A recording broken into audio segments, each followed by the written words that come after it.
Dans Question d'actu, retour d'abord ce soir sur la crise avec le Mali, à laquelle Bamako veut donner une dimension régionale désormais à travers une réaction collégiale des pays de l'Alliance des États du Sahel. Après la destruction d'un drone armé malien par les forces de défense aérienne de l'ANP la nuit du 31 mars au 1er avril et qui avait pénétré de 2 km le territoire national, ce qui constitue une violation de l'espace aérien de l'Algérie. Après avoir parlé d'une mission ordinaire de surveillance du territoire, Bamako a changé de version 4 jours plus tard et affirmé que l'appareil en question était en mission de neutralisation d'organisations terroristes qui planifiaient des actions criminelles. Une crise dont la région du Sahel, en proie aux troubles politiques, institutionnels et sécuritaires comme jamais, n'avait surtout pas besoin évidemment. L'Algérie a toujours œuvré à la stabilité régionale et africaine, d'Alger à Pretoria en passant par Abuja, avec une posture de médiateur de confiance dans de nombreux conflits armés sur le continent africain, mais aussi en déployant des politiques de développement social et économique via des projets emblématiques tels que la route transsaharienne reliant 6 pays africains, la nouvelle liaison Tindouf-Zouerat avec la Mauritanie ou encore la dorsale transsaharienne à fibre optique pour intégrer les pays du Sahel à l'économie numérique mondiale, sans oublier évidemment le gazoduc transsaharien avec le Nigeria pour relier le Nigeria à l'Europe via l'Algérie. On en parle ce soir avec nos invités et nos consultants. Ahmed Kateb est avec nous, politologue et spécialiste des questions géostratégiques. Bonsoir. Bonsoir, merci pour l'invitation. Merci de l'avoir accepté. Nos journalistes, consultants, spécialistes des questions nationales et internationales. Zi Cherfaoui d'abord, bonsoir. Bonsoir, bonsoir à vos téléspectateurs. Merci beaucoup. Sami Kaidi également est avec nous comme chaque semaine. Bonsoir. Bonsoir et bonsoir à l'ensemble de nos téléspectateurs qui nous suivent attentivement ce soir. Et notre expert financier et économiste, Mahfoud Kaoubi. Bonsoir à vous également. Bonsoir. Alors avec nous, d'abord, par téléphone, Monsieur Ismaël Sako, président du parti malien PSDA, Parti social-démocrate africain. Bonsoir Monsieur Sako, merci d'avoir accepté notre invitation. Bonsoir, je salue mes co-débatteurs. Plaisir est pour moi de participer à cette émission.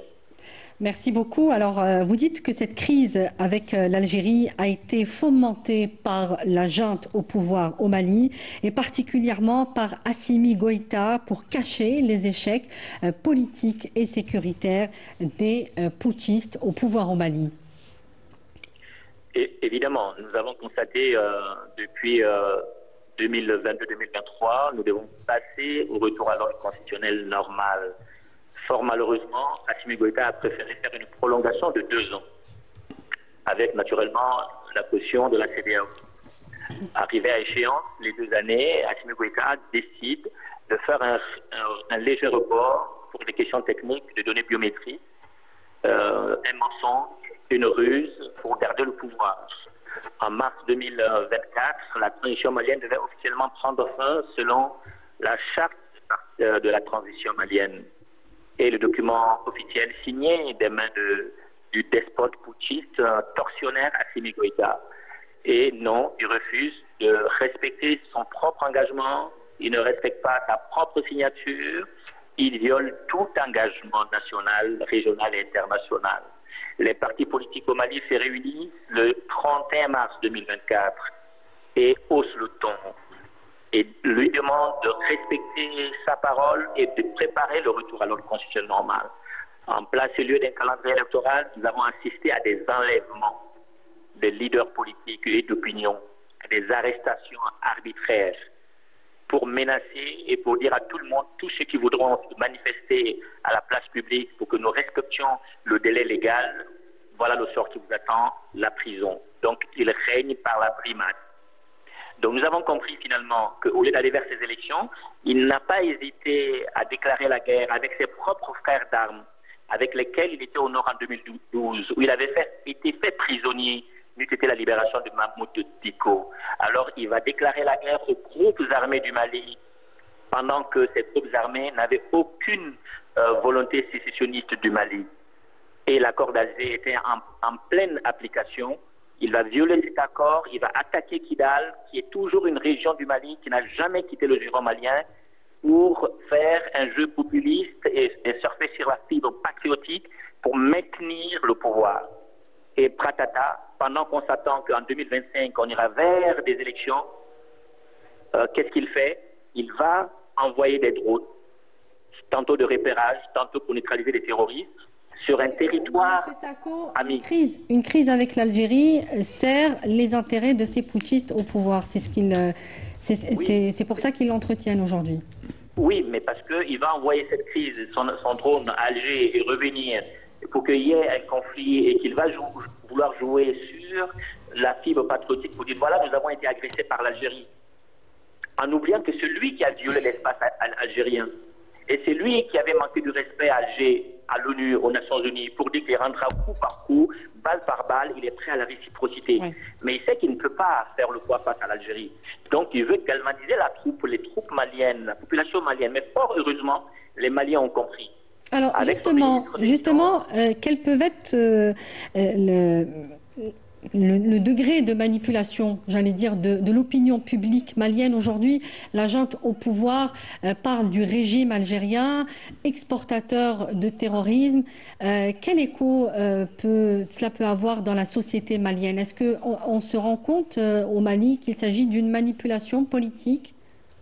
Oui, mais c'est parce que des gens comme moi et d'autres, à l'intérieur comme à l'extérieur, parlent, discutent, échangent pour qu'on comprenne que l'Algérie fait partie de ce pays lorsque Modibo Keïta prend le pouvoir, qui va permettre à Modibo Keïta de poursuivre les belligérants jusqu'au territoire algérien. Donc l'Algérie n'est pas là pour exporter le terrorisme, mais plutôt c'est Assimi Goïta lui-même qui fabrique des terroristes maliens. De quelle manière, M. Sakou? Mais il fabrique des terroristes parce qu'il affame la population malienne. Il ne leur donne pas du travail. Les jeunes sont désœuvrés. Ils sont sans emploi, pas d'électricité. Les entreprises sont en train de fermer. Dans les villages reculés à l'intérieur, les gens sont obligés de faire allégeance au GENIM, le groupe terroriste malien qui met à pilori Assimi Goïta. Et finalement, qu'est-ce qui se passe? Il perd la bataille de la lutte contre le terrorisme. Il faut indexer un voisin. Vous vous souvenez qu'au-delà de l'Algérie, il avait traité la CEDEAO de CEDEAO terroriste. Il avait traité la France d'importer le terrorisme au Mali. Il avait traité même la Mauritanie d'importer le terrorisme au Mali. Il oublie que c'est lui-même qui est le terroriste, le chef des terroristes, qui est planqué à Koulouba, qui a préféré contractualiser avec des mercenaires Wagner, pro-russes, une milice qui vient au Mali pour défendre des colonels comme lui, des hauts gradés, qui sont incapables d'aller faire le combat pour la dignité du Mali. Et que ces terroristes de Wagner continuent à tuer, à piller, à voler nos populations, qui affament nos populations. Donc, s'il y a un terroriste à pointer du doigt, c'est bien Assimi Goïta et ses affidés. Quelle est la situation, monsieur? Quelle est la situation Le peuple malien a bien compris que Assimi Goïta n'a pas la solution de la lutte contre le terrorisme. Il préfère pointer du doigt les autres. C'est pourquoi vous allez constater que les manifestations programmées et financées par l'État n'ont pas donné de l'effet escompté parce que c'est des scolaires, des élèves qui ont été massivement mobilisés. Et c'est des sommes d'argent qui ont été mobilisées pour que les gens sortent. Ce n'est pas une sortie volontaire, populiste, parce que les Maliens se sont sentis agressés. Parce que le Malien n'est pas un peuple ingrat. Le Malien se souvient que quand Bamako avait été menacé par la CEDEAO, c'est l'Algérie qui envoyait des vivres au Mali via Gao et Tombouctou. Oui. Aujourd'hui, par la crise qui existe avec l'Algérie, le prix de carburant a doublé à Gao. Et à Tombouctou, les gens ont peine à avoir de quoi se nourrir parce que les frontières sont fermées. Assimi Goïta est incapable de nourrir sa propre population. Il veut nous parler de souveraineté. Il va faire une guerre dont il n'a pas les moyens de gagner.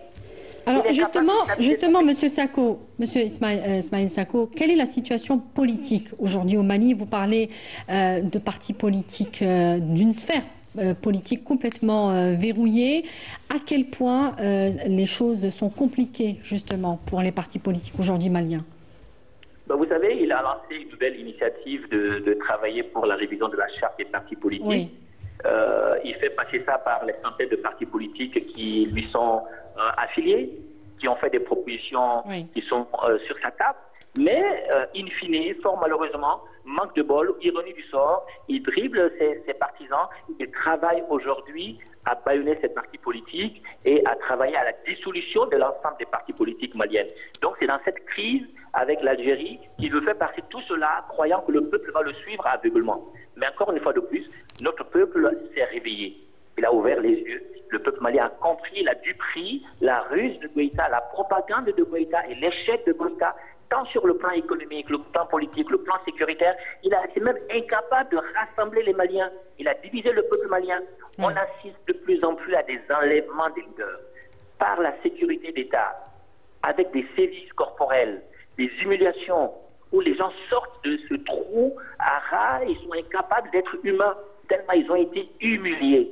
Et voilà l'image d'Assimi Goïta qui pense être le sauveur.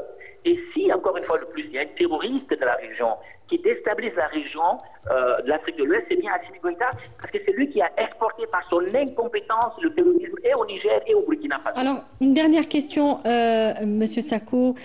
À quel point, encore une fois, vous dites que Assimi Goïta, justement, sape le processus politique de réconciliation pour des considérations, finalement, et des intérêts et des ambitions politiques personnelles. À quel point cela peut aggraver la situation sécuritaire, politique, la stabilité du Mali?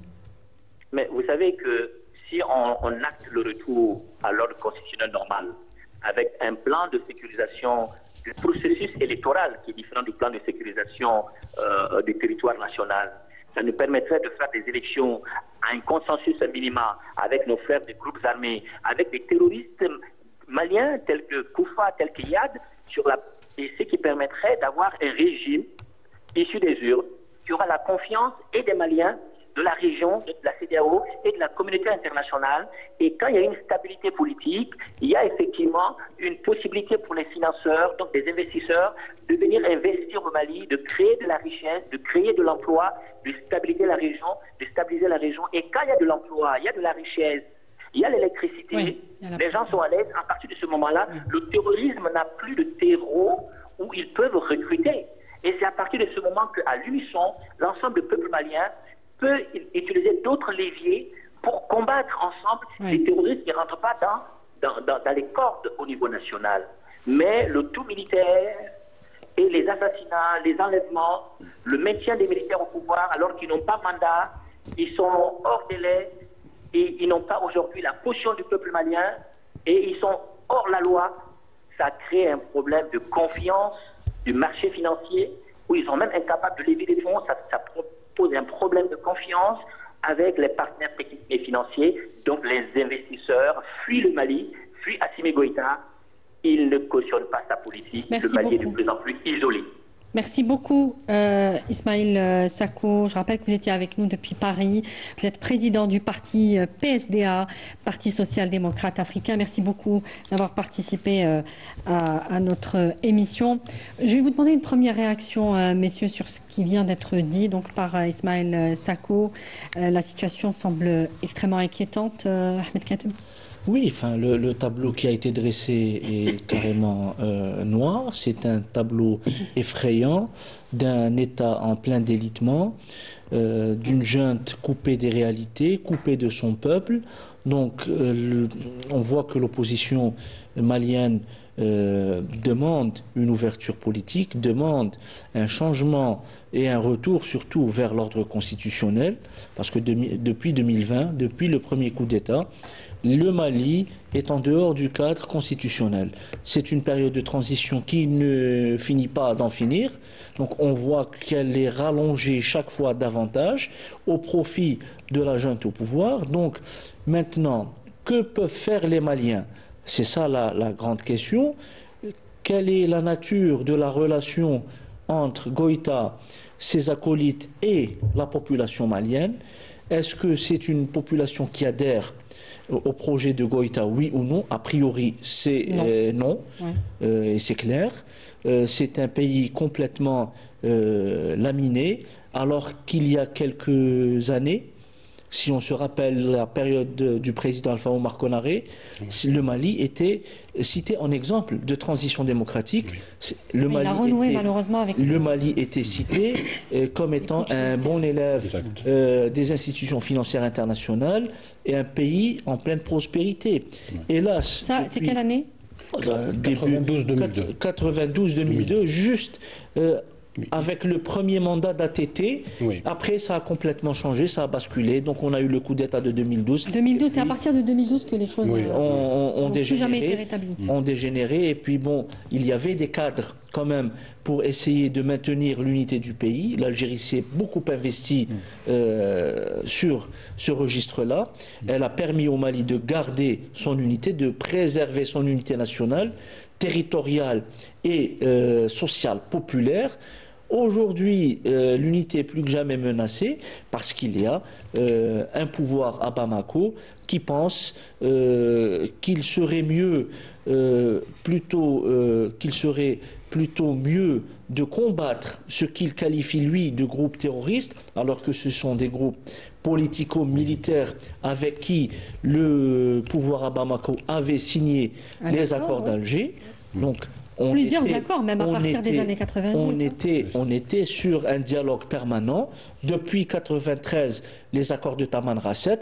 2006, les premiers accords d'Alger. 2015, les fameux accords d'Alger.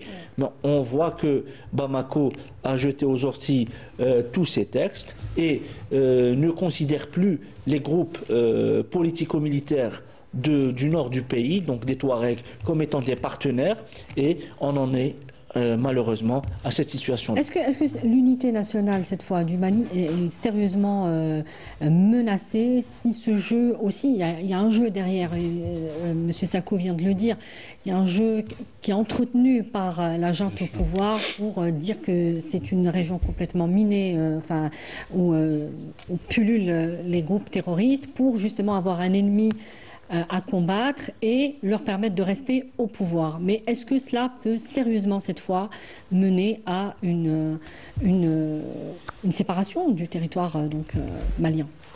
Oui, alors avant de répondre à la question, je vous demanderai l'autorisation de profiter de ce plateau pour transmettre des salutations. Je ne sais pas si Canal Algérie est regardé au Sahel, mais j'en profite pour saluer des amis au Mali. Je pense particulièrement à El Hadj, Chérif au Burkina Faso et Boubacar à Niamey.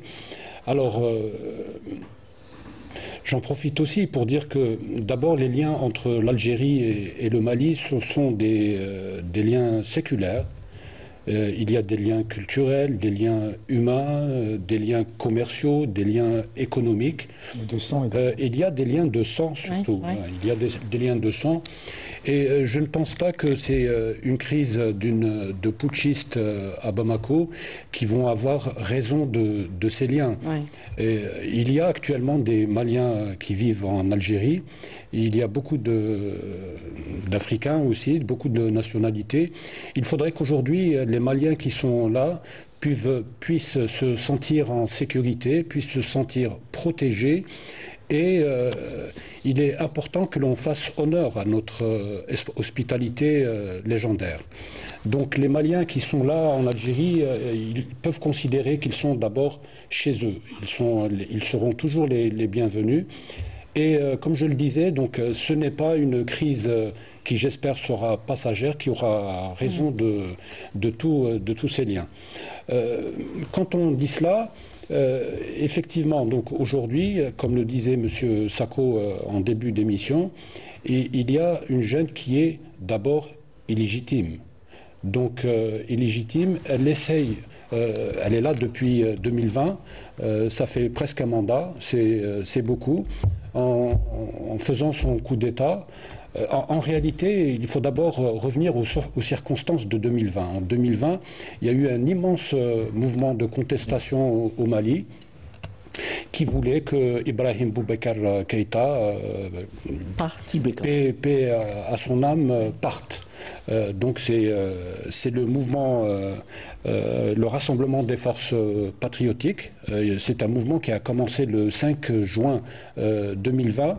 Ils ont réussi à faire partir Ibrahim Boubacar Keïta.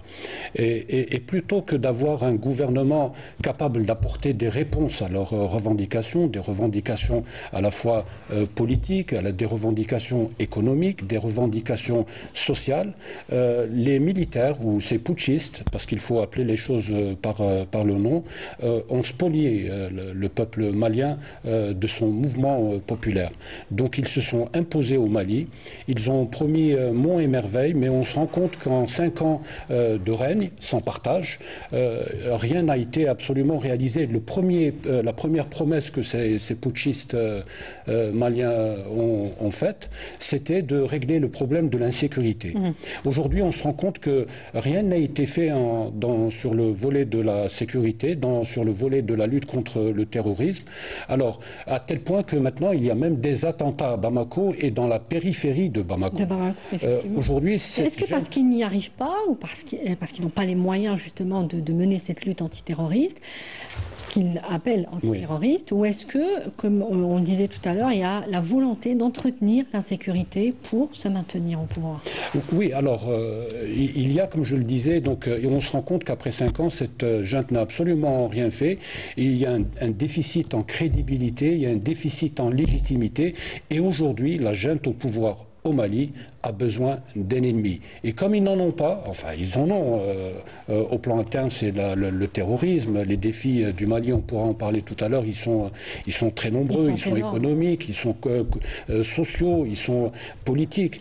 Alors, quand il n'y a pas d'ennemi, il faut qu'on en crée un.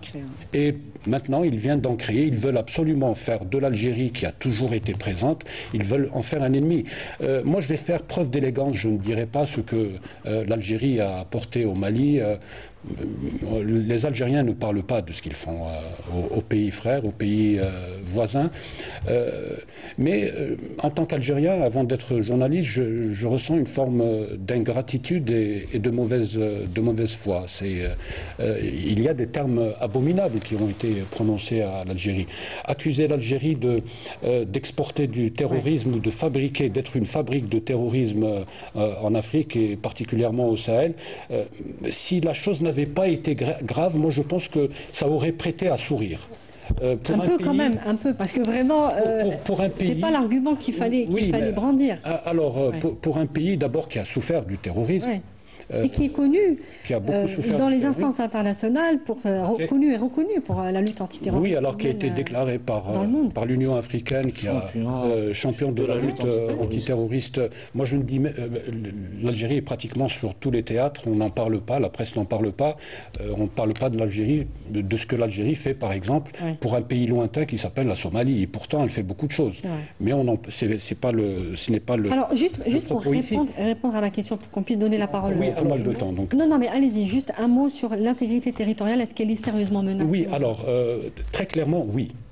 Très clairement, oui. Alors, nous sommes dans une sous-région ouest-africaine qui est en fragmentation. Déjà, il y a un bloc régional qui s'appelle la CEDEAO. Il vient de perdre 2 de ses membres. Donc, on est dans une dynamique... 3 de ses membres, pardon. Ce sont les mêmes. Je ne sais pas pourquoi j'ai dit. Niger et Burkina Faso. C'est l'AES. Donc, c'est l'AES. Bon, chaque État, ils sont souverains, etc. Mais on est dans une logique de fragmentation. Et dans les pays, nous sommes également dans une logique de fragmentation. Le refus de Bamako d'appliquer les accords d'Alger ou tout au moins d'ouvrir un dialogue avec les populations du Nord, peut éventuellement conduire à un éclatement du Mali. On peut en parler profondément. Monsieur Kaoubi, il y a donc le rejet de ce cadre de réconciliation du Mali qui inclut aussi un volet développement social et économique. Le Mali peut éventuellement aujourd'hui tourner le dos à une solution définitive et aussi à des problèmes économiques, cette fois structurants. Ils le sont déjà. Tout à fait. Le lien entre la stabilité politique, entre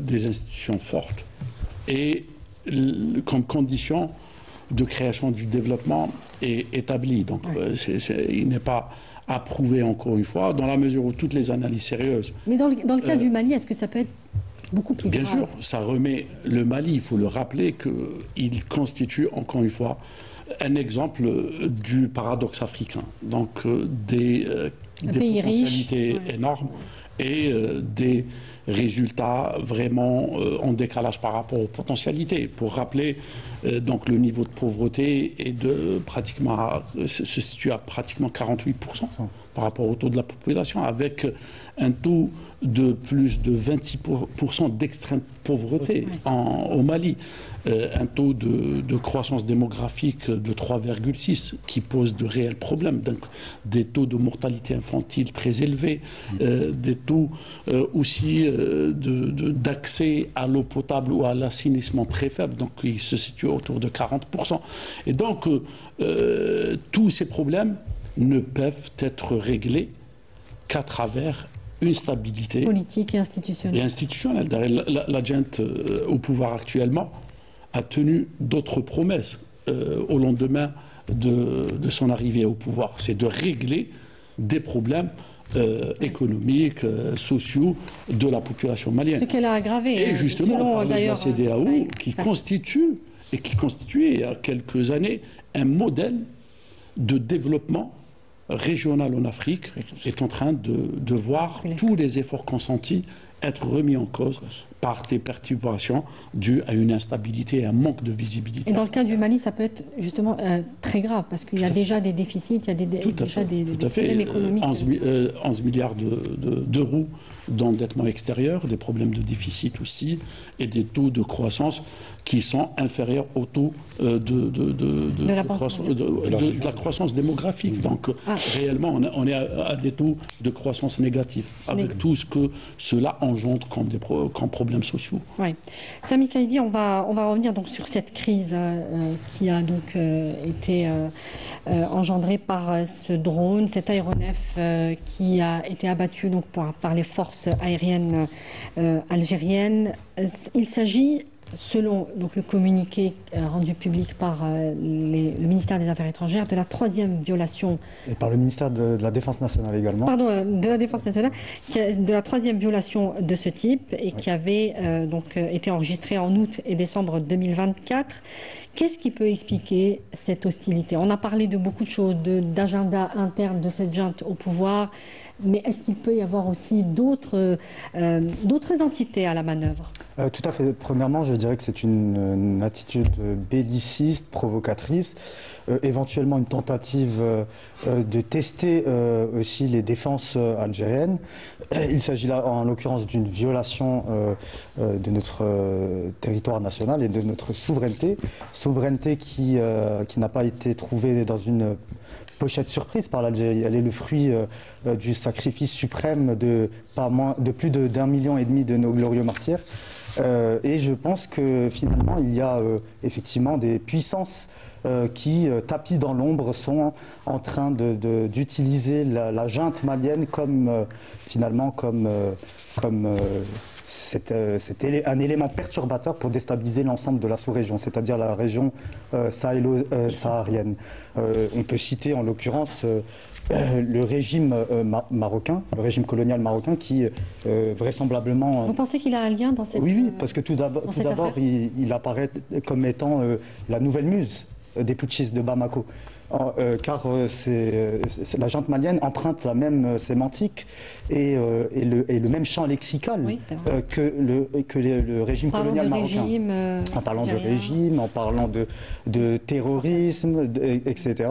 Alors que l'Algérie a toujours été au chevet du Mali. Il faut rappeler que l'attitude de la junte malienne à l'égard de notre pays est on peut la qualifier de chronique d'une ingratitude qui ne dit pas son nom. Et si la junte est amnésique aujourd'hui, je pense qu'il faudrait lui rappeler certaines vérités. L'Algérie a toujours été aux côtés de Bamako. Entre 1989 à 1991, notre pays a accueilli pas moins de 100 000 réfugiés maliens fuyant la sécheresse. C'est le même nombre qui a été accueilli entre 2012 et 2015, fuyant cette fois-ci les menaces sur le plan sécuritaire. En 2020, quelques jours après le coup d'État d'Assimi Goïta, il y a eu la fourniture par l'armée algérienne de pas moins de 53 véhicules et camions pour l'armée malienne, pour l'aider à protéger son peuple, à protéger son territoire national. Voyez-vous, il y a aussi, Madame Bacha, un événement qu'on ne doit pas oublier. En 2012, un avion de l'ANP se pose sur le tarmac d'un aéroport. À son bord, 80 soldats maliens, libérés grâce à la médiation algérienne. Parmi ces soldats, un certain Assimi Goïta, le chef des putschistes. Pendant la période du Covid également, l'Algérie a envoyé des tonnes de vaccins, des tonnes, a acheminé également des tonnes d'aide humanitaire. Cette solidarité en direction. Voilà, c'est la fameuse solidarité algérienne à l'égard du peuple malien que l'on considère être un peuple frère. Mais devant la générosité algérienne, et devant aussi le fait que l'Algérie a tendu ses bras grands ouverts vers le Mali, nous n'avons malheureusement récolté que ingratitude. Oui. Alors, on va un petit peu creuser. Il y a un élément important avant de creuser. Il faut rappeler que le Premier ministre malien, M. Maïga, depuis la tribune des Nations Unies en septembre 2024, avait tenu des propos inadmissibles, choquants, des propos que l'Algérie a préféré ne pas répondre, car on avait compris qu'il y avait déjà le tournant était déjà pris, de l'hostilité tout simplement à l'égard de l'Algérie. Voilà. Je voudrais qu'on creuse un petit peu cette thèse, en tout cas, si on peut dire les choses comme ça, qu'il y aurait d'autres entités, d'autres parties derrière cette affaire du drone qui a été abattu par les forces de l'ANP. Il faut rappeler qu'Alger a à de nombreuses reprises averti Bamako que toute opération militaire qui se rapprocherait de manière significative de ses frontières se verrait ou impliquerait en tout cas une réponse ferme. Donc Bamako savait ce qui allait se produire la nuit du 31 décembre au 1er avril. Je ne dirais pas les choses comme ça. Dans le cadre du CEMOC, le comité d'état-major conjoint de Tamanrasset, qui regroupe l'Algérie, le Mali, la Mauritanie et le Niger, donc le Mali était censé informer ses partenaires d'une éventuelle opération sur son territoire. Chose qu'a priori Bamako n'a pas fait. C'est ça. Donc, on peut comprendre qu'il y ait une mauvaise foi ou qu'il y ait un délit provoqué. On a essayé de provoquer l'Algérie. Mais dans tous les cas, la réponse algérienne, Bamako la connaissait, puisque Alger avait déjà averti, comme je vous le disais, la réponse algérienne est dans la droite ligne de notre doctrine de sécurité, de notre doctrine de défense. Oui. Donc, pas d'ingérence dans les affaires intérieures des États, de part et d'autre d'abord, et puis l'Algérie défend mordicus ses frontières. Oui. Donc, aucune incursion n'est permise. Oui. Le territoire, qu'il soit terrestre, maritime, aérien, est sanctifié. Mais il n'y a aucune permissivité, il n'y a aucune tolérance par rapport à toute action hostile concernant mais déjà près des frontières, avant même de pénétrer le territoire. Est-ce qu'il ne faudrait pas préciser aussi ce point-là? Déjà même aux frontières, à quelques kilomètres, je ne sais pas précisément, mais c'est déjà considéré comme un acte plutôt hostile. Il aurait fallu que Bamako informe le CEMOC, informe ses partenaires. Mais Bamako se contredit. Alors, il y a une première version où on nous dit que c'était un drone de reconnaissance, de surveillance d'opérations ordinaires, puis se ravise et 4 jours plus tard, ils nous disent que finalement c'était un drone en position d'attaque qui allait cibler donc des terroristes en action. Et là, on voit une mauvaise foi caractérisée. Et un manque de crédibilité. Pourquoi Bamako, dès l'événement, dès l'opération qui a permis d'abattre ce drone, n'a pas pris la peine de dire voilà, il y avait une opération entre guillemets antiterroriste engagée et que le drone ait été abattu. Bamako, dans un premier temps, avait un autre narratif. Après, dans l'Algérie, tout de suite, le jour même, il y a eu un communiqué limpide qui rappelle par contre qu'il y avait eu 2 précédentes incursions, donc 2 antécédents par rapport à l'incident de la nuit du 31 mars au 1er avril. Alger a communiqué tout de suite. Donc l'Algérie était claire. On a les données, on a tout ce qu'il faut pour prouver que ce drone a pénétré l'espace aérien algérien. Maintenant, que Bamako se ravise, pire, que Bamako utilise un narratif des plus inappropriés, des plus scandaleux pour qualifier l'Algérie comme étant un nid qui abrite les terroristes, c'est de l'ordre de l'indicible. L'Algérie qui a combattu toute seule l'hydre terroriste pendant toute une décennie, avant le 11 septembre 2001, avant l'engagement de la lutte mondiale contre le terrorisme, l'Algérie avait souffert toute seule. D'abord. Ensuite, les Maliens, Bamako sait pertinemment que l'Algérie n'est pas un sponsor du terrorisme au Sahel, bien au contraire. Elle a été élue championne de la lutte antiterroriste en la personne du président Abdelmadjid Tebboune. Les Nations Unies ont adopté les fameux points d'Alger par rapport à la lutte antiterroriste. La première convention contre le terrorisme en Afrique a été signée à Alger. Oui. Et puis, mieux, les Algériens avaient lutté aux Nations Unies pour criminaliser le paiement des rançons. Qui paye les rançons? Ce sont les Européens. C'est le premier pays qui avait, proposé ce texte-là. Et proposé ce texte. C'était en 2010, non? Pour couper court à tout enrichissement de ces groupes dans la sous-région du Sahel. Donc l'Algérie est à la pointe de la lutte antiterroriste. C'est autant dire que c'est l'hôpital qui se moque de la charité pour qualifier l'Algérie d'être un sponsor régional du terrorisme. Et, pardon, je finis sur cette note. C'est très important également de soulever un point.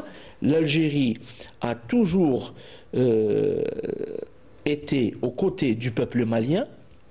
Il n'a jamais été question d'ostraciser le peuple malien, bien au contraire. Le propos s'adresse à la clique de Goïta qui est au pouvoir à Bamako et qui a décidé de pratiquer la politique de la terre brûlée d'abord contre sa propre population, ensuite oui, mais là, contre son voisinage. Voilà, contre son voisinage, ça pourrait poser un problème régional, d'autant que ce gouvernement putschiste affirme que d'autres opérations antiterroristes ont eu lieu dans la même localité dans les quelques heures qui ont suivi la destruction du drone malien. Et ailleurs, sur le territoire malien, ces opérations vont continuer et s'intensifier selon l'évolution de la situation, selon le chef d'état-major malien. Alors, si on fait face à cette situation, et si je repose encore ma question à laquelle on n'a pas répondu, s'il y a d'autres entités régionales ou extra-régionales qui participent à tout ça, qui participent à aggraver cette situation, est-ce que nous devons nous préparer à quelque chose de plus sérieux? Personnellement, j'ai suivi beaucoup de plateaux de télévision qui ont traité du sujet. Personnellement, je pense que beaucoup de spécialistes, beaucoup de journalistes se sont posé la question. La question elle a été surtout posée par des journalistes étrangers. Y aura-t-il une guerre entre l'Algérie et le Mali? C'est absurde. C'est absurde. Moi, je pense que l'ANP a beaucoup mieux à faire que d'aller guerroyer ou de déclarer la guerre au Mali. Il n'y aura pas de guerre au Mali parce que ce sont deux peuples frères, deux pays frères. Néanmoins, tout le monde sait que le Sahel central est aujourd'hui une zone grise. Avec tout ce que cela comporte, c'est la définition des zones grises, elle est connue. Ce n'est pas ici que nous allons la rappeler. Et donc, c'est une zone grise. Il y a des groupes terroristes, il y a des problèmes politiques, il y a des crimes transfrontaliers, il y a le trafic de drogue, trafic d'êtres humains. Un délitement des États. Il y a un délitement des États. Bien évidemment, l'Algérie met beaucoup de moyens pour surveiller ses frontières, et particulièrement sa frontière avec le Mali, qui fait près de 1000 km. C'est énorme. 1300. Oui, c'est énorme. C'est énorme. Alors, le Sahel, c'est 5500 km de long sur une bande de près de 500 km de large. Donc vous voyez bien que c'est un territoire énorme. Actuellement, donc, il y a beaucoup d'insécurité dans la région. L'Algérie met les moyens pour surveiller sa frontière. Alors de là à dire, est-ce qu'il y aura un conflit entre... Moi, je trouve que la question complètement absurde. Mais tout de même, la rapidité, allez-y. Moi, j'ai un petit bémol quand même. On parle de la main, de puissance etc. Mais il y a des éléments concrets. Je veux dire, il y a 2 mois. On parle de la déstabilisation, là c'est un autre débat, on peut en parler effectivement. Oui, de la déstabilisation qui peut mener il y a aujourd'hui à des une conflictualité. Aujourd'hui, très valablement, les armées, certaines armées à nos frontières n'ont pas les moyens d'affronter une armée on va revenir sur ça. Allez, comme l'Algérie. Mais effectivement, il y a des acteurs qui essayent d'entretenir ou de maintenir la région sous tension. On appelle ça, on est dans une stratégie de la tension. Mais même, il y a même peut-être une tentation du pire. Il y a 2 mois, donc en février 2025, les putschistes de Bamako se sont rendus au Maroc pour signer un partenariat militaire approfondi. D'ailleurs, il y a eu la première commission mixte militaire entre le Mali et le Maroc. Une convention qui prévoit des échanges d'expertise, de formation intensive, de partage de renseignements. D'ailleurs, le régime marocain a obtenu aussi la licence de ce fameux drone qui a violé notre espace. C'est le même. C'est le même, exactement. Ouais. Et il y a quelques jours à peine, 165 soldats maliens se sont rendus au Maroc pour suivre une formation intensive. Dans quelques semaines, on parle également d'une cohorte de 500 autres soldats. Donc il y a quelque chose qui se trame. Et notre pays devrait être, je pense, vigilant. Et se méfier de tous ces mouvements, car tout ce qui est marocain est suspect aujourd'hui. Surtout à notre égard. Voilà, tout à fait.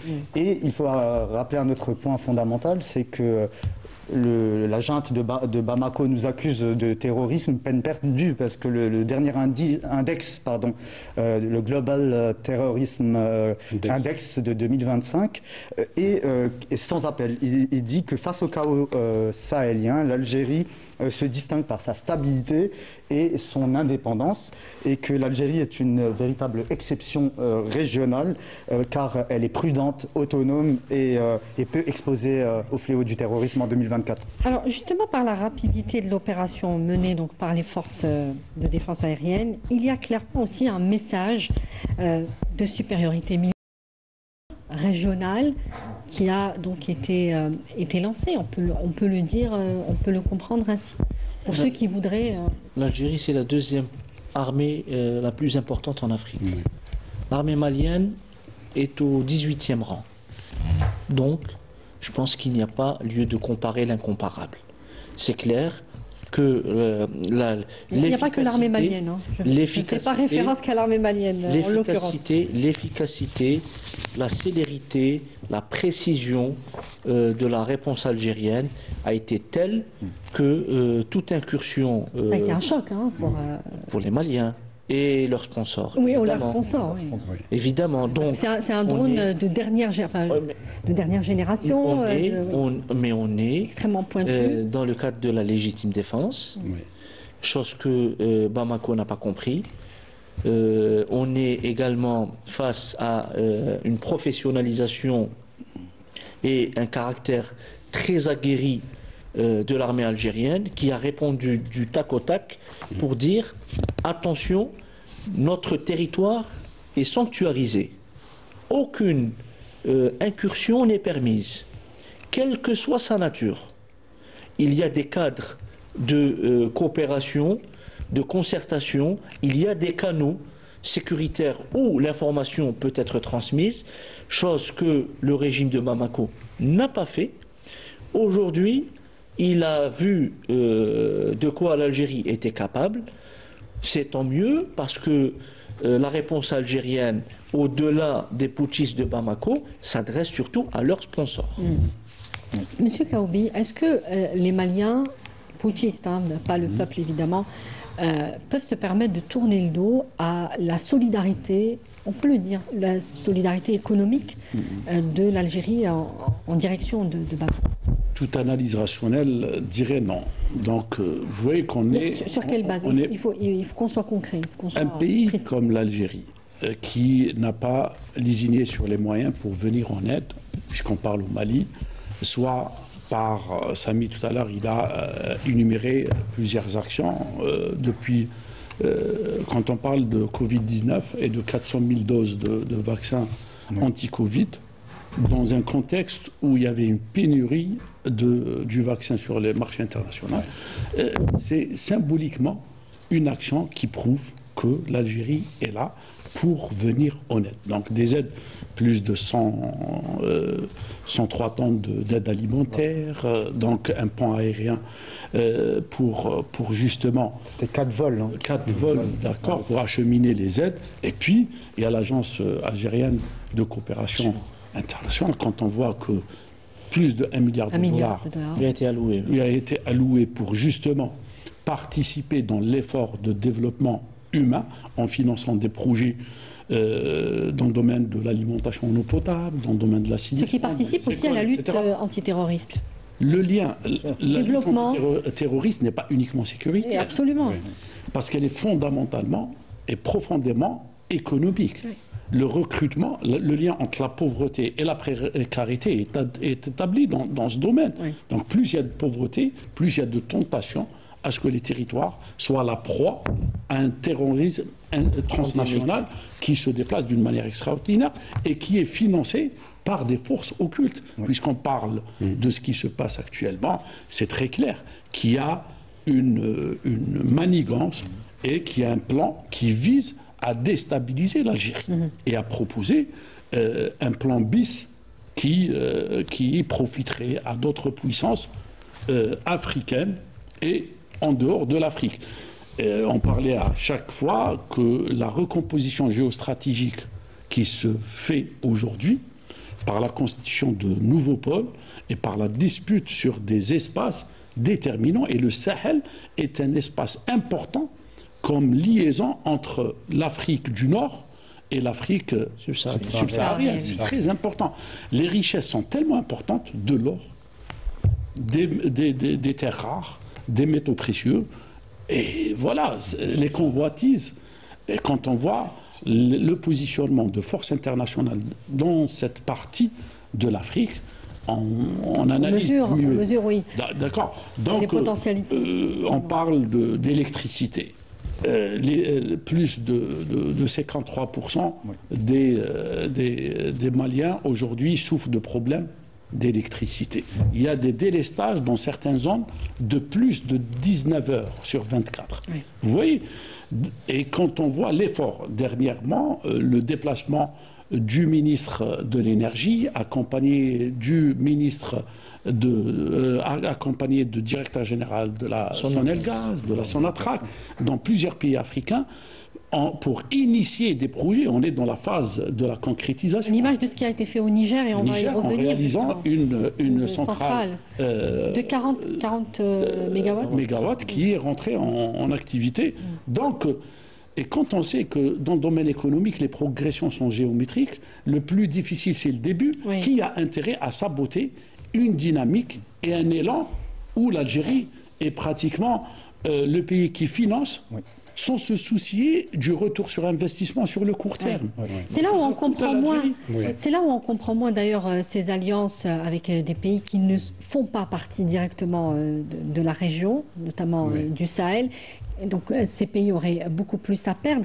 Je voudrais vous poser la question autour de la réaction collégiale, parce qu'elle implique la région, justement, collégiale donc des États de l'AES. On vient de le dire et on va le développer tout à l'heure, il y a des liens importants, notamment des liens économiques avec le Niger aussi, et des projets extrêmement emblématiques avec le Niger. On voit mal comment tout cela pourrait tomber à l'eau pour une affaire de drone abattu. Oui, effectivement. J'aimerais juste préciser mon propos de tout à l'heure. Quand je disais qu'il ne pouvait pas y avoir de guerre entre l'Algérie et le Mali, je n'excluais pas les opérations de déstabilisation. Quand on dit guerre, c'est une guerre classique entre les armées, etc.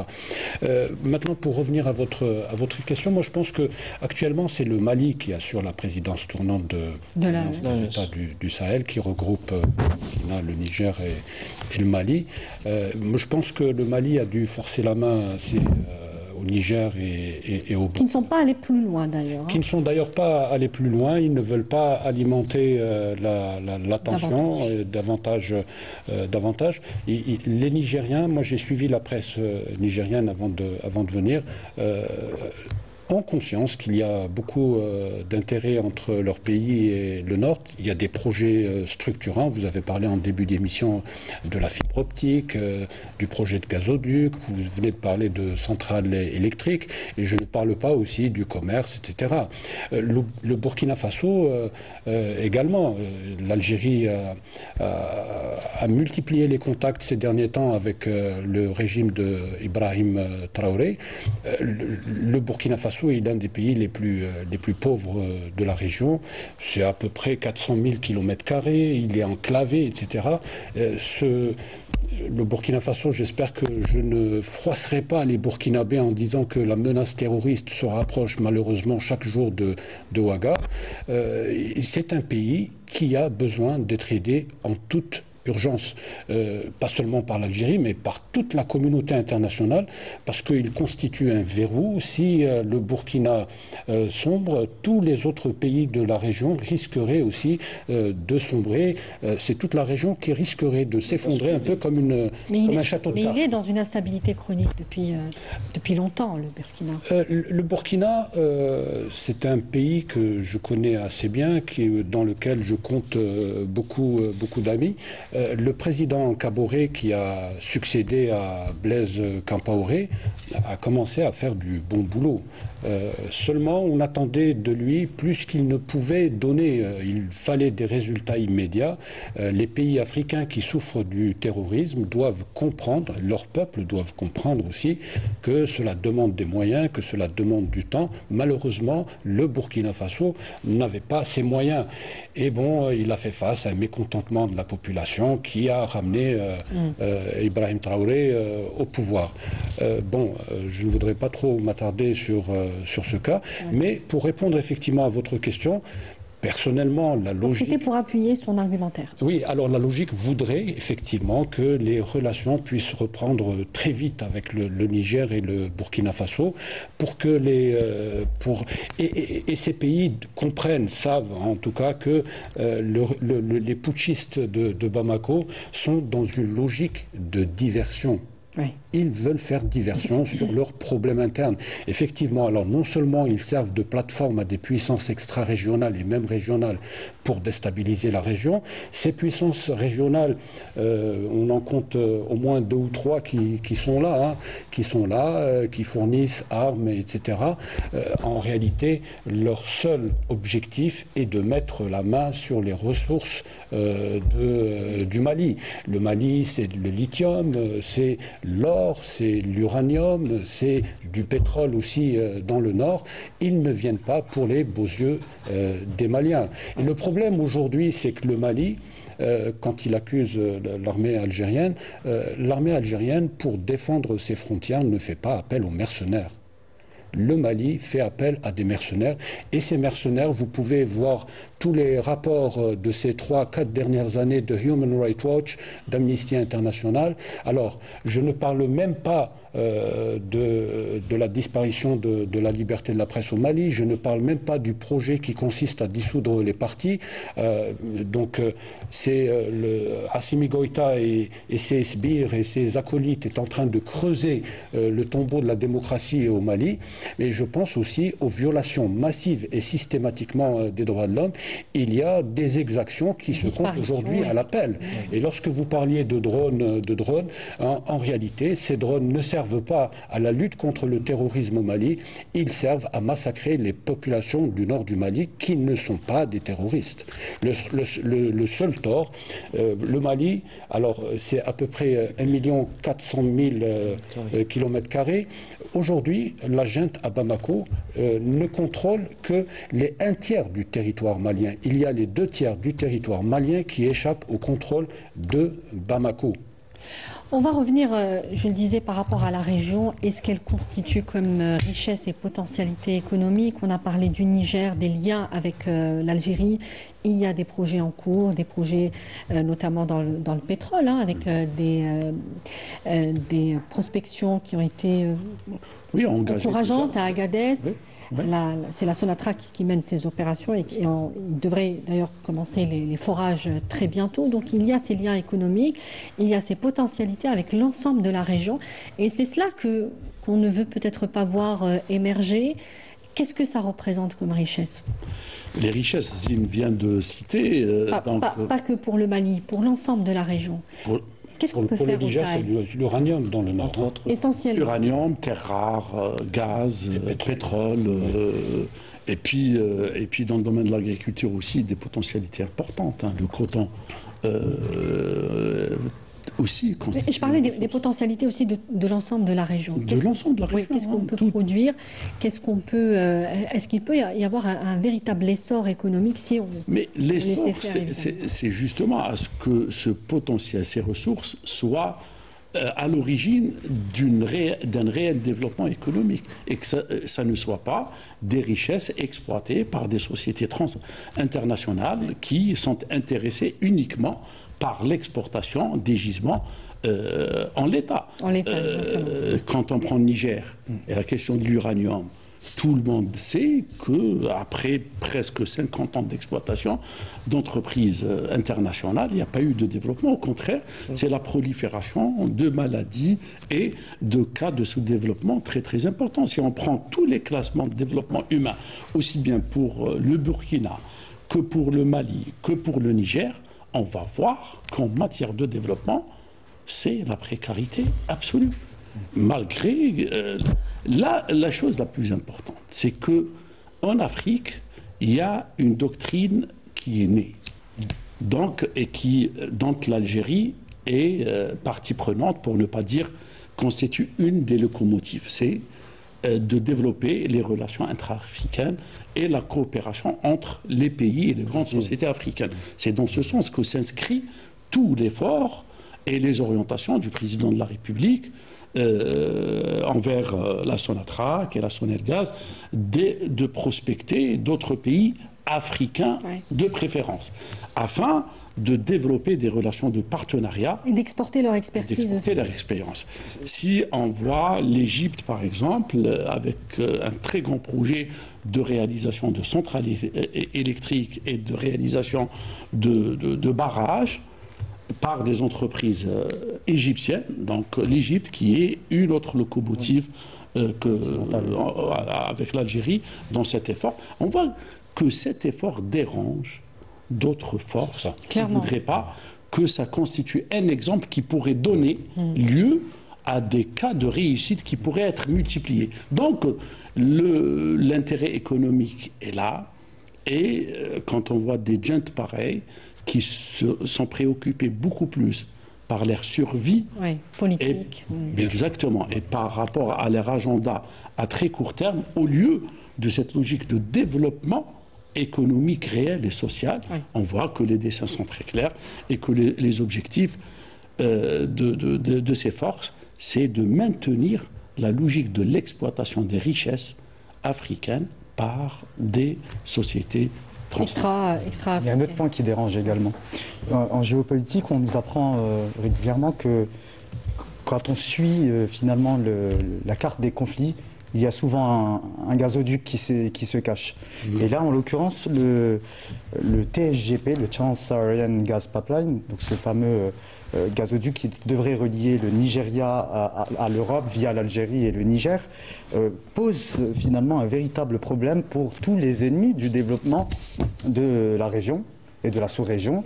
Et effectivement, il faut ça va désenclaver pas mal de pays. Tout à fait. Et ce gazoduc qui devrait passer par notre territoire national sur un linéaire de 2300 km et permettra de faire sortir un pays comme le Niger de la misère, de la pauvreté, du sous-développement. Et il faut dire que l'Algérie, dans sa politique volontariste et profondément panafricaine, s'est portée garante pour pour financer le passage de ce gazoduc sur le sol du Niger et effectivement, bien entendu, sur notre sol. Ouais. Et l'Algérie n'attendait même pas de remboursement que quelques années plus tard avec les royalties. Donc, cette politique bienveillante de l'Algérie est quelque chose d'éminemment concret, contrairement à d'autres projets chimériques que l'on a pu entendre, notamment ce fameux projet de débouché sur l'Atlantique qui finalement n'est qu'une énième chimère. Oui.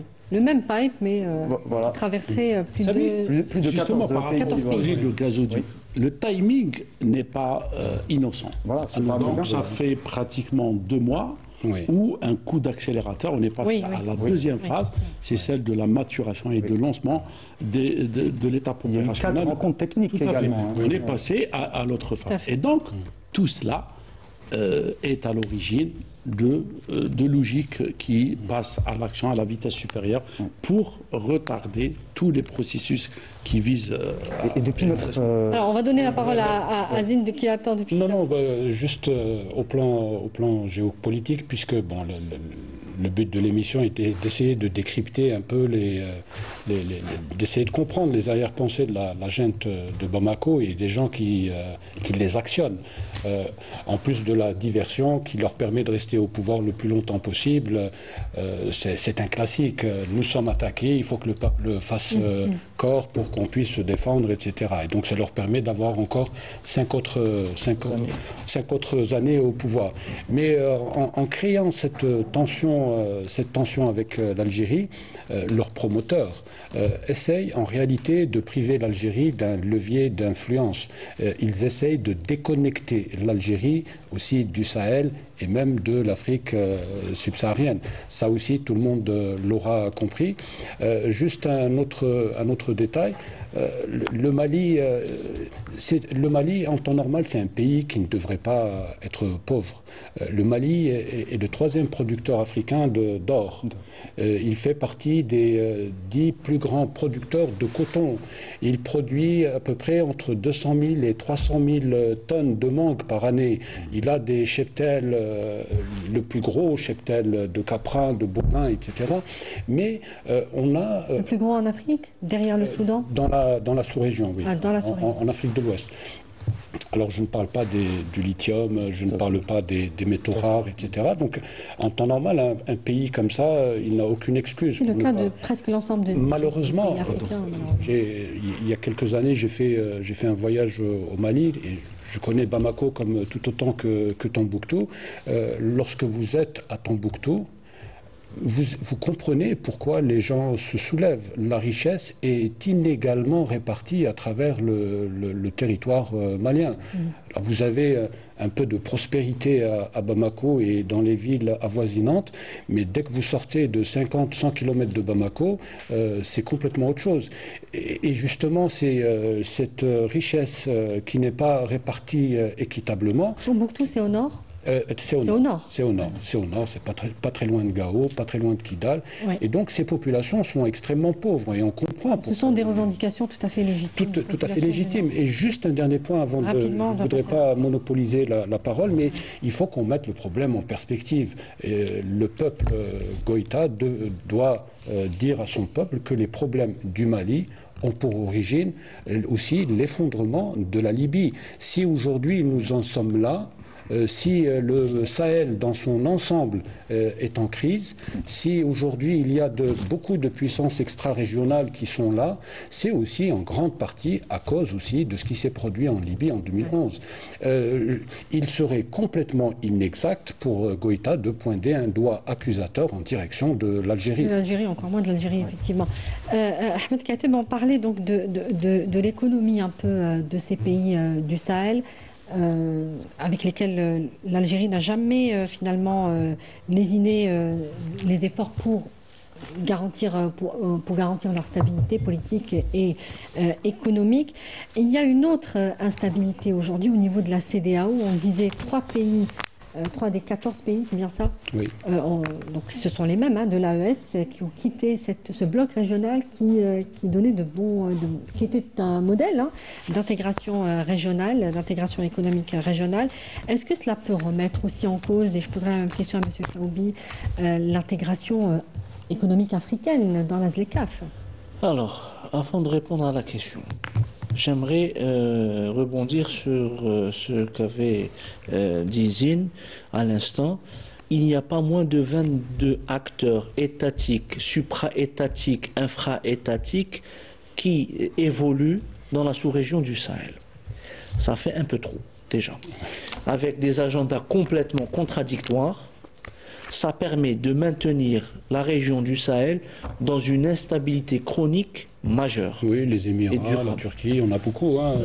Israël, le Maroc, la France, les États-Unis, la Russie, la Chine, infra, supra, les organisations internationales. Donc, pêle-mêle. C'est une région extrêmement disputée. C'est normal, elle est convoitée par rapport à sa position de centralité en Afrique de l'Ouest et ses potentiels, ses richesses. Oui. Donc on peut comprendre pourquoi le problème perdure. Oui. Et le problème est entretenu. La maintenir en instabilité chronique sous-entend une mainmise sur la prise de décision, une captation des richesses et surtout une prédation par rapport aux potentialités que recèlent ces pays. Et malheureusement, la junte de Bamako est tombée dans ce piège. Comment? Elle a voulu chasser un hégémon, elle l'a fait, un ancien. Elle est en train d'être prise au piège d'un nouvel acteur qui évolue via ses mercenaires, via ses sociétés privées et qui plombe complètement toute perspective de sortie de crise au Mali. Donc ce sont les mercenaires de l'Africa Corps, les Wagner, qui sont en train de massacrer des populations dans le nord du pays. Et là, je pense que les Maliens se souviendront pour longtemps de cette compromission avec des sociétés de sécurité privées qui, en réalité, ont importé au Sahel le conflit russo-ukrainien, qui ont importé au Sahel également tout ce qu'il y avait comme résidu de Daesh au Moyen-Orient, au Levant, qui a été transporté de Syrie vers le Sahel. L'Afrique est devenue un terrain de confrontation. Selon le GTI, le Global Terrorism Index 2025, comme celui de 2024, le Sahel est qualifié d'épicentre mondial du terrorisme.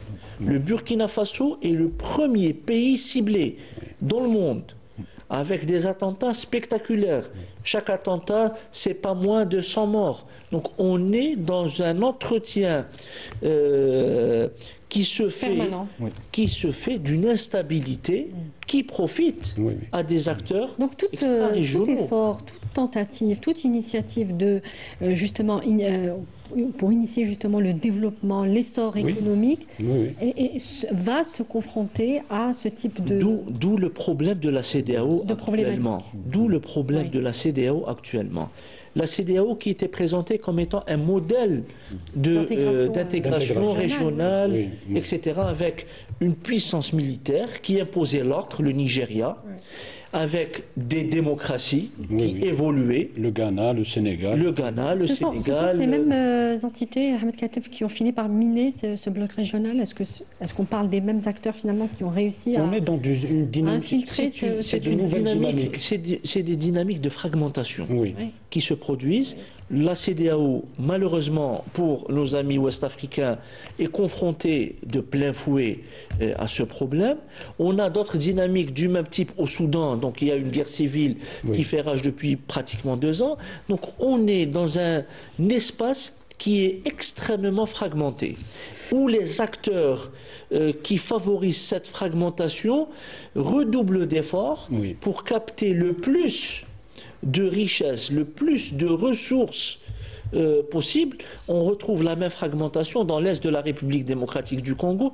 Donc on est véritablement dans un arc de crise qui s'est transposé du Moyen-Orient vers la région du Sahel.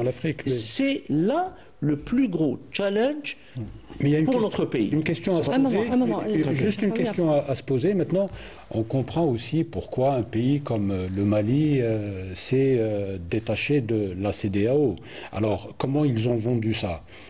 Au départ, ils ont essayé d'expliquer qu'ils étaient dans une attitude panafricaniste, néo-souverainisme. On est dans un mouvement de néo-souverainisme. Ils n'ont pas été assez soutenus par la CEDEAO dans leur lutte antiterroriste. Oui, qu'ils n'avaient pas été soutenus par la CEDEAO, mais lorsque l'on voit le discours, l'attitude agressive qu'ils ont vis-à-vis de leurs voisins et vis-à-vis de l'Algérie, on comprend très vite qu'ils ne sont pas dans le panafricanisme ni dans le renouvellement des idéaux panafricanistes.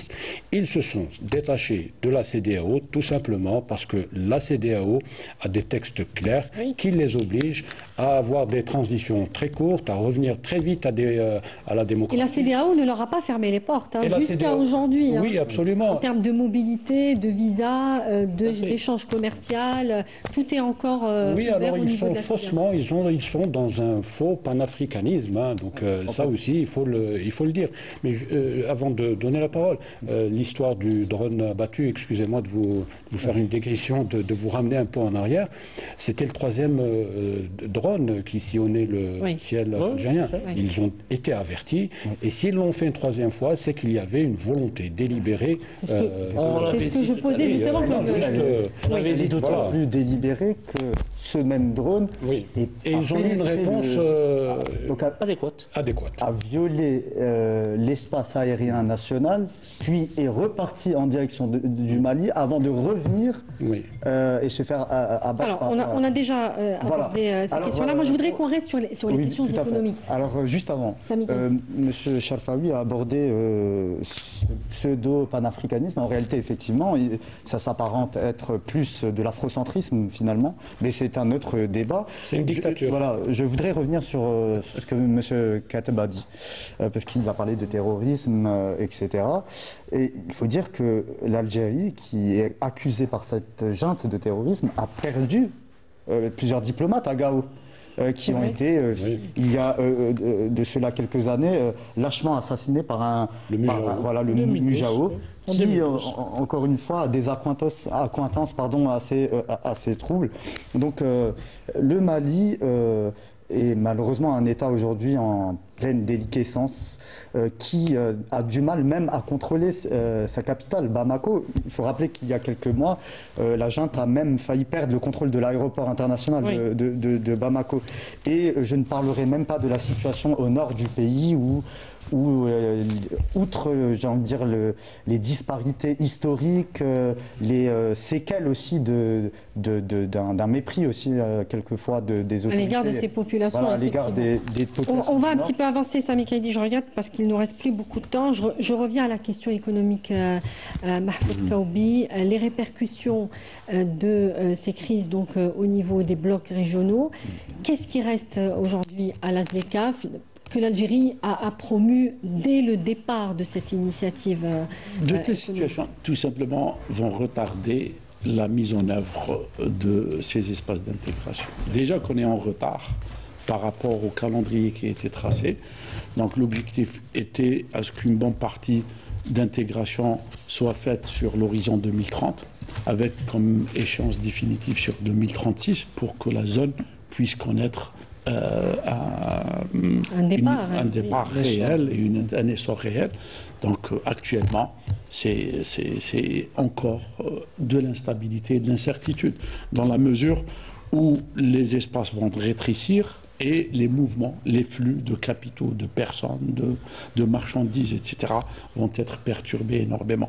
Donc c'est justement maintenant à l'Union africaine de repenser et de réajuster. Réajuster à chaque fois, en fait. Quel est le rôle de l'Algérie, justement? Et ça coûte en moyens. Si on parle de l'espace de la CEDEAO déjà, on voit que beaucoup d'éléments ont été perturbés parce que les mouvements de capitaux, la création d'entreprises, des échanges, etc., les flux doivent être permanents.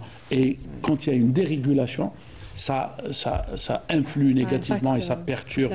Et c'est contagieux aussi. Donc quand on voit ce qui se passe aujourd'hui au Sahel. Et on essaie de faire le rapprochement, ce qui s'est passé au Soudan, en Somalie, etc. On voit deux pôles importants, un à l'est, l'autre à l'ouest, qui sont la cible d'incertitude et de déstabilisation. Donc, à qui profite cette déstabilisation? Alors, je voudrais que vous nous précisiez un petit peu quel est le rôle dans la ZLECAf de l'Algérie. Comment elle promeut cette intégration Je disais africaine. que la ZLECAf, il y a deux éléments importants dans la mise en œuvre et l'accélération. Un, le rôle des locomotives. C'est les pays structurants tels que l'Algérie, le Nigeria, l'Afrique du Sud. L'Afrique du Sud, l'Égypte par exemple, qui, par leur maturité, par la force de leurs institutions... Donc ce sont un peu les piliers. Bien sûr, c'est les piliers. D'ailleurs, les résultats sont là. Quand on voit tout le travail qui a été fait par l'Algérie, l'Égypte, l'Afrique du Sud, le Nigeria, à un degré moindre, en matière d'harmonisation de la législation fiscale, douanière, de la numérisation de tous les processus, on voit qu'il y a des niveaux de maturité qui sont différents. Et l'Algérie joue un rôle de locomotive important. Oui. Un, par l'accélération des processus. Deux, par la mise à la disponibilité, à la disposition des autres pays africains de l'expertise. C'est important aussi. L'expertise dans quel domaine précisément? En matière d'harmonisation des cadres législatifs, institutionnels, qui sont indispensables à la mise en œuvre des accords dans la ZLECAf. Donc, c'est pour ça qu'on veut couper les ponts entre des pays structurants et d'autres pays. Dans l'environnement, oui.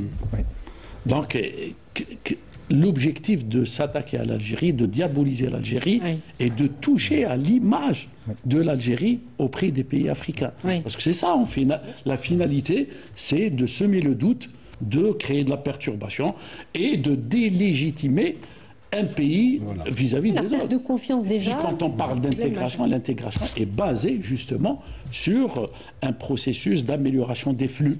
Sans les flux, sans la confiance, sans le démantèlement des frontières, on ne peut pas penser. D'ailleurs, les résultats se font voir. On avait commencé à espérer à un processus d'amélioration en matière d'échanges interafricains, dans la mesure où en 2022, les échanges intra-africains ont passé à 16%, alors qu'elles n'étaient qu'à 14% en 2018-2019. Bon, il y avait le Covid est passé par là. Et l'objectif était à ce qu'en 2024, on passe à 18-19%. Les résultats est autre, et aujourd'hui on est à 15%. C'est qu'on a reculé. On a reculé parce que le Soudan est déstabilisé, parce que le Congo connaît de grands problèmes, et tout cela perturbe les dynamiques. Deuxième chose, donc il y a le rôle de locomotive, il y a le rôle d'expérience réussie. Parce que qui ne veut pas à ce qu'il y ait des modèles de réussite d'intégration qui pourraient inciter les autres pays à emprunter la voie. D'ailleurs, les constructions de pôles économiques régionaux, c'est fait généralement par des processus d'échange et d'intégration successifs. Le plus difficile, c'est de construire le modèle, d'avoir la réussite qui puisse fédérer et qui puisse attirer d'autres pays. En Afrique, le premier modèle, c'est la CEDEAO, justement. Tout à fait. La CEDEAO, qui ne veut pas à ce que la CEDEAO puisse réussir. Et au même moment, l'Algérie a quand même entamé un redéploiement stratégique à destination du continent en ouvrant de nombreuses banques, mais également des liaisons aériennes, maritimes, notamment à destination de la Mauritanie et du Sénégal. C'est proposé de construire une autoroute à destination de l'Afrique de l'Ouest, c'est la fameuse route Tindouf-Zouérat, et également construire aussi des zones franches aux frontières à destination de ces pays qui, quelquefois, sont enclavés, comme les pays du Sahel. On l'a dit durant l'émission de la semaine dernière, aujourd'hui, l'Algérie se trouve dans un bloc qui est complètement en panne. Donc, en matière d'intégration, le Maghreb est pratiquement le dernier de la classe en Afrique. Aujourd'hui, il y a une urgence France, l'Algérie est un pays locomotive aujourd'hui. Il faut rebâtir, reconstruire très vite ce sous-ensemble africain. Et comme maintenant la menace, elle vient aussi du Sud, regardez la dictature à Bamako, voyant sentir un début de contestation populaire, donc elle essaye de faire des diversions. L'Algérie doit aussi maintenant s'impliquer encore davantage dans la reconstruction de cet espace sahélien. Donc tout est à refaire, c'est ce que vous voulez dire? Oui, tout est à faire ou à refaire. Il y va de notre sécurité nationale. Ouais. Alors Ahmed Kateb, je voudrais terminer sur aussi le parcours de médiation politique. C'est plus de 60 ans. Hein. L'Algérie, c'est plus de 60 ans de médiation politique en faveur des règlements des conflits donc, africains et internationaux, avec pour principe de base toujours les mêmes. Le droit des peuples à l'autodétermination, la non-ingérence, on disait, dans les affaires internes et donc des États, et la promotion du dialogue inclusif. La recette était la même pour le Mali, la Libye, le Sahara occidental, c'est toujours en cours, l'Éthiopie et l'Érythrée, on peut les citer aussi. Et donc l'Algérie a toujours répondu présent. C'est aussi, c'est quelque chose aussi qui peut encore générer des dividendes politiques pour l'Algérie, dont on veut, comme le disait M. Kaoubi, on veut abîmer l'image aujourd'hui d'Alger en Afrique. On veut abîmer l'image de l'Algérie en Afrique, mais je ne pense pas que ces détracteurs puissent réussir ce coup. Pourquoi? Parce que l'Algérie a une tradition, une vieille tradition de présence bienveillante, de politique d'accompagnement, mais surtout de dialogue, de médiation. On est dans l'inclusion, on n'est pas... Certains ont sans doute pris cette bienveillance pour de la faiblesse. Et je pense qu'ils ont eu leur réponse. Ils ont eu leur réponse dans la nuit du 31 au 1er. Donc, et c'est surtout pas un poisson d'avril. C'était bien ciblé et bien cadré. Maintenant, il faut savoir que pour les Algériens, c'est une longue tradition de présence et d'implication dans les instances panafricaines. Il ne faut pas oublier que l'Organisation de l'Unité africaine est née comme, disons, un résultat logique d'une médiation qui avait concerné l'Algérie. C'était entre l'Algérie et le Maroc par rapport à la guerre des Sables. Donc la médiation de Modibo Keïta, l'accord de Bamako, qui a été parrainé par Modibo Keïta et l'empereur Haïlé Sélassié, entre Hassan II et Ahmed Ben Bella. Donc on est dans une logique inclusive. On a toujours été au cœur de l'action panafricaine. Le président de la République l'a dit, l'a répété lors de son entretien avec la presse. Le panafricanisme est dans nos gènes. Donc c'est une profession de foi très importante. On peut citer donc, de Massinissa qui avait proclamé que l'Afrique était aux Africains, jusqu'à aujourd'hui, en passant surtout par Frantz Fanon, dont nous célébrons en juillet 2025 le centenaire de la naissance. Un grand révolutionnaire, un grand visionnaire et un grand théoricien décolonial, postcolonial, anticolonial. On est dans une construction intellectuelle qui fait que l'Algérie a une présence centrale. Mohamed Cherif Sahli a parlé de décoloniser l'histoire. Aujourd'hui, il faudrait peut-être, pour les peuples africains, décoloniser d'abord les esprits, sortir de ce jeu de miroir avec le colonialisme européen, occidental, et s'affirmer. On a des intellectuels de très haute facture, Achille Mbembe, on avait Ali al-Mazroui, le Tanzanien. Donc il y a, l'Afrique a un potentiel intellectuel, un héritage très fort. Et l'Algérie s'inscrit dans cette droite ligne. On a des intellectuels au Mali, on a des intellectuels au Niger, au Burkina Faso. On n'oublie pas Thomas Sankara, on n'oublie pas ces leaders panafricains qui ont véritablement lutté pour l'émancipation du continent. Et c'est aujourd'hui que justice rendue à ces pères fondateurs du panafricanisme que de départir de cet esprit je cherche le mot parce que c'est fort, et ce qui est arrivé et ce qui est en train de se passer entre l'Algérie et le Mali est véritablement mesquin, parce qu'on a essayé de capitaliser, de fixer l'attention autour de l'Algérie pour faire diversion, et ça c'est indigne d'une histoire commune. De l'histoire commune avec le Mali. Nos deux pays, nos deux peuples, qui en réalité partagent plus de choses qu'on peut être divisés l'un et remonter l'un contre l'autre. Ça ressemble à la logique coloniale d'ailleurs. C'est une logique néocoloniale.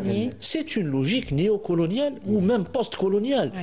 On a tourné peut-être que la page de la France-Afrique un petit peu a été tournée quelque part dans certains pays, mais il y a d'autres logiques néocoloniales qui dépassent ce que fut la France-Afrique et qui sont toujours à la manœuvre, à l'œuvre pour pouvoir briser, casser les fondements même de ces États-nations qui peinent à s'affermir. Donc on est véritablement dans un processus, il faudrait peut-être être dans un processus de reconstruction des États-nations sur la base d'un héritage africain et non pas un modèle importé, comme dirait Bertrand Badi, un État importé ou un État greffé, comme dirait Jean-François Bayard. Oui. Il faut qu'il y ait une construction auto-centrée autour d'un modèle africain qui puisse rayonner. Le Mali était un empire rayonnant. Oui, l'homme le plus riche de toute l'histoire de l'humanité était l'empereur du Mali, dans sa Moussa, qui, lorsqu'il a fait son pèlerinage à la Mecque au Moyen-Âge, qui est passé par l'Égypte, Ibn Khaldoun, plus de 70 ans plus tard, écrivait que la monnaie égyptienne était encore tributaire de l'or que l'empereur du Mali avait distribué sur tout son passage. Donc on voit que c'est un pays très riche qui a été complètement laminé et malheureusement aujourd'hui se trouve à la merci d'une petite clique qui l'a pris en otage. Sami Kaïdi, un mot et puis je vous redonnerai la parole à Je voudrais dire, effectivement, l'empire du Mali avait une histoire rayonnante. Ils avaient même la constitution du Mandé. Moi, je dirais que les peuples du Sahel n'oublient pas et n'oublieront pas que l'Algérie est la Mecque des révolutionnaires et qu'elle a abrité et abrite toutes ces personnes qui sont finalement friands de souveraineté, de défense des valeurs du panafricanisme. En parlant d'oubli, j'espère que les putschistes de Bamako n'oublieront pas également que le Merzen avait demandé à adhérer à l'Union européenne, avait qualifié l'OUA, ancêtre de l'Union africaine, de conférence tam-tam, et que ce régime marocain également a des velléités expansionnistes sur le territoire malien et plus précisément sur le bassin de Taoudéni. Merci beaucoup Zine Cherfaoui, merci à Sami Kaïdi, également à Ahmed Kateb, politologue spécialiste des questions géostratégiques, et monsieur Mahfoud Kaoubi, expert financier et économiste. Merci messieurs, merci à vous d'avoir suivi ce débat et je vous dis à très bientôt. Excellente suite des programmes. Au revoir.